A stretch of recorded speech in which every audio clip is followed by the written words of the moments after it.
뉴스를 보면서 달러가 좋대 달러로 확, 일본이 좋대 엔화로 확, 얼마 벌 것 같아, 언제 오를 것 같아, 샀다 팔았다 답 안 나옵니다. 이렇게 막 가는 것보다는 제일 중요하다, 시간이 가면 갈수록 기하급수적으로 키우게 되거든요. 이런 걸 딱 한번 박아놓고 내 자산이 6년이면 더블이 됩니다. 안녕하세요, 한석준입니다. 우리 삶에 진짜 필요한 지식을 전해드리는 시간이죠. 오늘은 거시경제계의 일타 강사 오건영 단장님 모셨습니다. 어서 오십시오. 네, 안녕하세요. 이제 조금 더 우리 삶과 직접적인 얘기를 해보겠습니다. 투자! 이게 정말 중요하지 않습니까? 열심히 일해서 버는 거 당연히 중요하지만 벌어놓은 돈이 알아서 불어나면 그거 이상 또 좋은 일이 없으니까요. 그렇죠. 근데 우리가 워렌 버핏도 아니고 어디 가서 어디다 투자하면 어떻게 올라갈지 상상을 하고 예상을 하고 그래서 할 수 있냐 이겁니다. 제가 어렸을 때 얘기를 좀 하나 해드릴게요. 아버지하고 삼촌들하고 이렇게 계곡에 놀러 간 적이 있었어요. 족대라고 해서 이렇게 그물 같은 게 있거든요. 예, 그거 하나 주시면서 미꾸라지 잡아 이제 3시간 동안 돌아다니면서 이제 물고기를 잡았죠. 근데 그때 느낀 게 뭐냐면 물속에서는 물고기가 저보다 훨씬 빠르더라고요. 그러니까 절대 못 잡죠. 저희 삼촌이 이렇게 물고기들이 많이 모여 있는 데다가 이 통발 같은 거 이 안에 떡밥 발라가지고 넣어 놓으시더라고요. 3시간이 지나서 어항을 들어 올리는데 어항 안에 진짜 물고기가 꽉 차 있습니까? 너무 많은 거예요. 그러니까 그 초등학교 3학년짜리 현타를 그렇게 느낀 거죠. 그래서 어항이 좋은 건가 해서 그 어항을 하나 좀 달라고 해서 그 어항에다 저도 떡밥을 발라가지고 어설프게 넣어놨어요. 근데 이게 하나 차이 나더라고요. 뭐냐면 어린애잖아요. 그 어항에 물고기가 들어가는 거 보고 싶은 거예요. 몇 마리가 들어갔나. 1분에 한 번씩 갔던 것 같아요. 30분이 지났는데 한 마리도 안 들어오더라고요. 네. 왜 내 어항에는 안 들어올까. 근데 재미없는 얘기를 왜 해드렸냐면 이게 요즘에 투자 세계하고 되게 비슷하다고 생각을 하는 게 뉴스를 보면서 아니면 시장의 흐름을 보면서 개인이 따라가잖아요. 시장이 훨씬 빠릅니다. 지금 시장이 움직이는 속도는요 20년 전에 그것보다 3배 4배 빠릅니다. 뉴스에 대해 반응하는 속도가 훨씬 빠르거든요. 왜냐하면 지금 유튜브도 있고요. 그리고 AI 알고리즘도 돈다면서요. 그리고 전 세계에 투자자들이 정말 많이 들어와 있습니다. 이게 우리나라 같은 경우도 5년 전하고 비할 바가 없이 많은 분들이 공부를 해가지고 들어오잖아요. 엄청난 거거든요. 그러면 이렇게 생각하시면 됩니다. 20년 전의 물고기보다 지금의 물고기가 3배 빠르다고 생각해보죠. 그럼 그때보다 3배 빠른 물고기를 제가 족대 들고 잡을 수 있느냐? 따라가면 절대 못 잡아요. 샀다 팔았다 답 안 나옵니다. 그럼 우리는 뭘 해야 되냐면 어항을 놓고서 기다려야죠. 저는 말씀드리고 싶은 게 초보자일수록 이 기다림이라는 게 시간을 확정 짓고 싶어해요. 6개월 후에 얼마 벌 것 같아? 언제 오를 것 같아? 이 생각이 되게 강한 거거든요. 그 얘기는 어항 안에 물고기가 몇 시 몇 분 몇 초에 들어갈 것 같아? 이 질문하고 똑같다고 생각해요. 기다림이 없는 거예요. 그러면 우리는 그 열정적으로 쫓아다니는 게 효율적일까? 아니면 박아놓고 안 쳐다보고 기다리고 있는 게 나을까? 저는 후자라고 생각합니다. 3배 빠른 물고기는요 절대 못 쫓아가요. 그래서 저는 항상 이제 좀 드리고 싶은 말씀이 뉴스를 보면서 달러가 좋대 달러로 확, 일본이 좋대 일본 엔화로 확 이렇게 막 가는 것보다는 결국에는 이렇게 쭉 여러 개의 어항을 갖다 풀어놓고 물고기가 들어왔을 때 빼는 그런 전략을 쓰는 게 좋다고 보고요. 이게 결국엔 교과서적으로 수렴을 하게 돼요. 분산 투자가 제일 중요하다. 이게 그래서 되게 공자님 말씀 같지만 일찍 자고 일찍 일어나면 건강에 좋다면서요. 그걸 부인할 수 있는 사람은 이 세상에 없지 않습니까? 근데 아무도 못하죠. 문제는. 그렇죠. 이제 지금까지의 단장님 얘기를 듣고 좋아, 그럼 나도 한번 투자를 해보자! 라고 마음을 먹었다면 그럼 1단계는 뭡니까? 첫 번째는요. 투자하고 친해지기가 되게 중요하다고 생각을 합니다. 투자와 친해져라. 예, 누구 얘기를 듣고 사시면 안 돼요. 앞서 말씀드렸던 것처럼 물고기 보면서 쫓아가시는 거거든요. 족대 들고. 그럼 100% 넣습니다. 유튜브 전문가가 얘기해요. 여기가 좋을 것 같다. 근데 밑에 조회수가 3천만 회예요. 그럼 이거 가시면 3천만 명이 알고 있는 겁니다. 내가 알고 있는 정보가 고급 정보일 리 없다. 그렇죠. 왜냐하면 내가 알고 있으면 이미 다 아는 거니까. 그 정보가 퍼지는 속도가 과거보다 훨씬 빨라진 게 지금이잖아요. 유튜브라는 것도 발달해 있으니까요. 그래서 저는 자기가 공부하는 게 되게 중요하다라고 생각을 해요. 어항을 어느 스팟에 나와야 될지도 봐야 되거든요. 그러려면 팬시한 거, 핫한 거 이런 걸 따라가시는 게 아니라 어떤 때는 멍한 것들 있죠. 사람들이 쳐다도 안 보는 것들. 그런 것들하고도 좀 친해지실 필요가 있어요. 주식뿐만 아니라 채권도 볼 수가 있고 그리고 환율도 볼 수도 있고 그러면 여러 가지 이런 쪽에 대한 뉴스들을 갖다 우리가 접하게 되겠죠. 그리고 이런 여러 곳을 같이 보려면은 ETF 같은 것들은 저는 요즘 되게 혁신적인 상품이라고 생각을 해요. 개인 투자자들 입장에서는 ETF 하나가 이미 여러 개의 종목이라든지 여러 개의 자산을 분산 투자하고 있거든요. 그 ETF를 여러 개 깔면 분산이 그냥 분산이 아니라 초분산이 됩니다. 굉장히 많이 나누는 거거든요. 젊은 분들이 처음에 투자를 시작하실 때는요. 뉴스를 보시면서 여러 개의 ETF들을 한번 보시면서 10개를 한번 딱 뽑아보세요. 그런 다음에 그 10개가 어떻게 움직이는지를 보셔야 됩니다. 근데 하나 상식적으로 보셔야 될 건 공격수만 10명 뽑을 수는 없지 않습니까? 골키퍼도 뽑아야 되고 수비수도 뽑아야 되잖아요. 그래서 굉장히 다양한 영역에 있는 자산들 어차피 금액이 크지 않으실 거잖아요. 그럼 금액이 크지 않으면 뭘 해도 떼돈을 벌기는 어려워요. 서로 다른 성격을 갖고 있는 ETF들 있죠. 이런 걸 딱 한번 박아놓고 얘들이 각 뉴스에 따라서 어떻게 움직이는지를 매일매일 보시는 게 저는 꼭 필요하다라고 생각을 합니다. 내 돈이 들어가면 좀 보여요. 그리고 이 공부가 실질적이 되거든요. 저는 지금 말씀이 정말 재밌는 게 저도 이제 ETF를 네네. 알게 된 지 얼마 안 됐는데 네네. 예를 들어서 제가 무슨 뭐 의약품 산업이 제약 사업이 어떻게 되는지 모르겠다. 차트 같은 걸 보면 요때는 좀 좋았고 이때는 좀 나빴고 네. 이런 생각을 할 수가 있더라고요. 그렇죠. 정말 아무것도 모르는데 그걸 종합적으로 알려주는 것 같은 참고서 같은 느낌인 거예요. 예, 맞아요. 이런 식으로 생각해 볼 수 있는 게 좀 재밌었어요. 그렇죠. 예. 네. 그러니까 이제 내가 내 돈이 들어가기 전에는요. 그리고 얘가 움직이는 걸 보면서 한번 좀 이제 짜릿한 걸 보잖아요. 그러면 과거 걸 볼 때 재밌거든요. 네네네.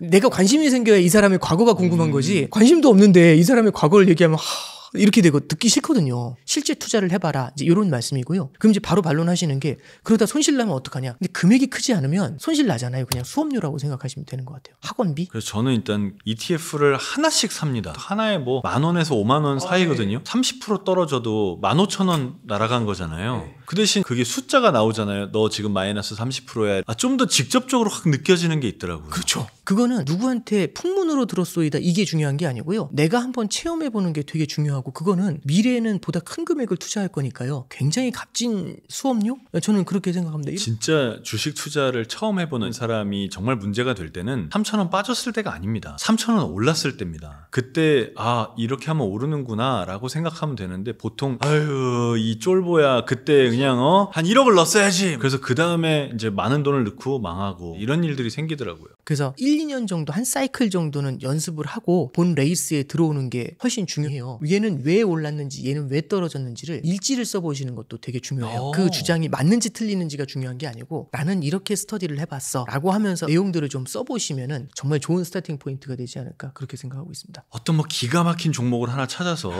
한 30% 벌어도 30만 원인데 그것도 이렇게 크게 안 느껴지는 거거든요. 이거 분산 투자해갖고 뭐 3% 4% 그거 뭐 저 100만 원에서 3만 원 벌어서 뭐 누구 코에 붙이냐라고 생각할 수 있단 말이에요. 저도 맨날 듣는 욕입니다. 100만 원도 그럼 분산 투자를 해야 됩니까? 저는 그렇게 생각하는 게요. 이분이 그러니까 평생 100만 원으로만 갖고 계실 게 아니라 미래에는 이 금액이 1,000만 원, 1억 이렇게 늘어날 거지 않습니까? 떼돈을 벌려고 말씀드리고 싶은 게 아니고요. 1억이 됐을 때 연습하는 것보다 100만 원 갖고 연습하는 게 낫지 않을까요? 1억으로 연습하면 살 떨리겠는데요. 저라면 그냥 주저앉을 것 같습니다. 실수 한 번 하면은 뭐 비용이 엄청 크지 않습니까? 그러면 이걸 한번 여쭤볼게요. 뭐 예금이나 적금은 좀 하고 있을지 모르지만 전혀 투자를 하고 있지 않거나 혹은 투자를 할 여력도 안 되는 20, 30대 직장인 초기 이런 친구들한테는 어떻게 전략을 세우라고 하고 싶으십니까? 필요성을 먼저 느끼는 게 되게 중요한 것 같아요. 결국에는 미래에 자산을 많이 쌓으려면 남는 돈이 많아져야 되는데요. 남는 돈을 키우려면 버는 돈을 늘리거나 쓰는 돈을 줄여야 됩니다. 근데 요즘 제가 젊은 분들하고 대화를 하다 보면 느끼는 게 효율적으로 아껴 쓰는 거는 저 때보다 더 잘하시는 것 같아요. 영원 챌린지 이런 거 저도 들어보고서 너무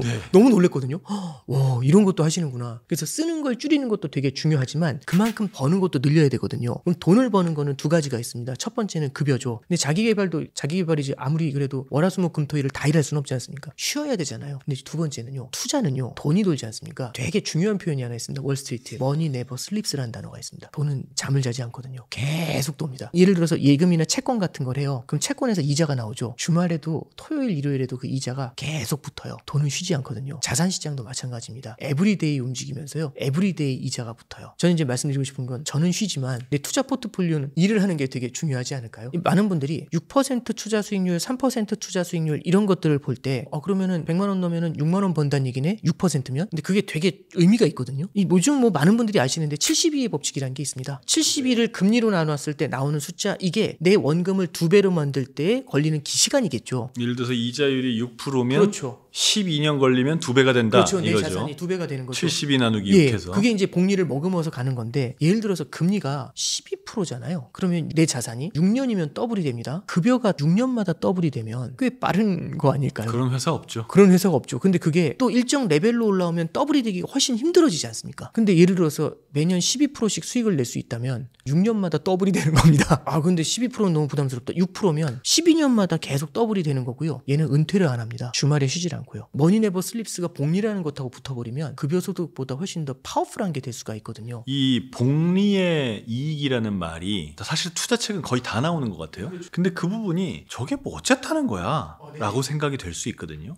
복리가 왜 그렇게 파워풀한 거죠? 복리가 생겼을 때는 시간이 우리 편이 됩니다. 그러니까 시간이 가면 갈수록 훨씬 더 이 기하급수적으로 키우게 되거든요. 투자의 시계를 조금 길게 가져가면서 복리가 붙어주는 게 훨씬 더 중요한 케이스가 되겠죠. 근데 그게 커졌을 때는 굉장히 큰 효과를 발휘하죠. 그래서 남은 돈에서 발생한 이자에서도 걔도 또 10% 이익을 계속 만들어낼 수가 있죠. 금액이 커지면 커질수록 이 복리에서 창출되는 금액이 생각보다 크게 들어오게 되고요. 그래서 첫 번째는 시간이 길어질수록, 두 번째는 금액이 커질수록 이 복리라는 건 훨씬 더 파워풀해집니다. 그럼 이번엔 다른 질문인데요. 사실 일반인들이 제일 접근하기 쉬운 투자 상품은 예금하고 주식이고, 그러면 그 두 개가 아닌 상품 중에 하나가 금이지 않습니까? 그렇습니다. 금은 뭐 금 통장도 있고 아예 금 현물을 사는 방법도 있고, 금도 투자를 해야 되나요? 저는 금을 포트폴리오에 담아놓는 거 되게 필요하다고 생각을 합니다. 긴 호흡에서는 금 가격이 지금보다 더 오를 거라고 생각을 합니다. 금을 포트폴리오에 담아놓는 이유는 첫 번째는요, 지정학적인 리스크를 해지하는 역할을 해요. 전쟁 같은 게 일어나잖아요. 금 가격이 탁탁 튀어요. 지금 미국 트럼프 행정부에서는 무슨 얘기를 하냐면 미국은 세계의 경찰이 아니다. 그러면 어떤 사회에 경찰이 없어지면 분쟁이 많아지겠죠. 그렇죠. 그러니까 저는 언제 어디서 어떤 분쟁이 일어나도 이상하지 않은 상황이 앞으로 이어질 수 있다고 보고 있습니다. 그런 분쟁에 대비한 자산을 내 포트폴리오에 조금은 담아놔야 되지 않을까요? 언제 어떻게 일어날지 모르지만 그 일이 일어났을 때는 다른 포트폴리오 긴장할 때 얘가 탁 튀어주잖아요. 그런 시나리오를 대비한 자산으로 금을 담는 거, 요게 1번이고, 두 번째는 20년 전에 골드바를 샀습니다. 걔를 갖다 금고에 집어넣어요. 20년이 지난 지금 꺼내면 골드바 가격이 20년 전 대비해서 지금 12배 뛰었거든요. 그럼 이 골드가 달라졌을까요? 똑같은 골드거든요. 아무것도 바뀐 게 없는데 가격이 12배가 뛰어있죠. 그럼 얘는 왜 뛰었을까? 금이 뛴 게 아니라 종이화폐가 공급이 훨씬 더 많이 늘어나면서 종이화폐의 가격이 하락을 한 겁니다. 이 화폐 자체도 또 하나의 상품으로 치환해서 생각을 해보자면 이 상품 가치가 박살났다 이거죠. 그렇죠. 금융위기 때 그 빚의 고통이 너무 크니까 달러를 마구 풀어가지고 팬데믹 때고. 그렇죠. 그래서 금가격 차트 보시면 10년도 11년도에 한번 서전트 점프를 하고요. 두 번째는 최근에 서전트 점프를 하죠. 결국에는 그런 시기가 금에는 영향을 주게 되는 겁니다. 앞으로 10년 후 20년 후에 그런 위기가 찾아올 때 저는 돈을 풀 거라고 생각을 합니다. 금값이 떨어지는 시기를 이제 돌이켜보면은요, 긴축을 강하게 할 때가 있고요, 미국 경제가 압도적으로 강할 때가 있습니다. 미국 경제가 압도적으로 강하잖아요. 그럼 사람들은 미국 경제 성장에 투자하지 굳이 황금색 돌덩이를 찾을 이유가 없습니다. 그래서 금가격을 볼 때는 화폐가 얼마나 많이 풀리는지, 그리고 미국 경제가 어떻게 움직이는지, 이런 걸 한번 같이 꾸준히 보시면 도움이 좀 되실 겁니다. 오늘 단장님하고 얘기하면서 제일 충격적으로 받아들여지는 면이, 나라와 나라 사이에도 연결되지 않은 게 없고, 그렇죠. 자산과 자산도 연결되지 않은 게 없군요. 다 맞물려 있네요. 다 맞물려 있습니다. 사실 시장이라는 게 그래서 어려운 겁니다. 그 맞물려 있는 걸 서로 간에 그 비교를 해서 가치를 찾는 게 환율이거든요. 미국하고 우리나라하고 이 경제력을 갖다가 비교를 해가지고 숫자로 표현하고, 그 숫자로 표현된 거를 80억의 투자자들이 하면서 인정을 해주는 게 환율이거든요. 그걸 맞출 수가 있겠습니까? 80억의 투자자들이. 그렇죠. 이제 전 세계 인구가 그렇게 되니까요. 좀. 우리가 추세를 쫓아가는 건 매우 어렵지만 추세를 예상해서 그물을 던져놓는 그런 전략이면 훨씬 더 마음이 편할 것이다. 네.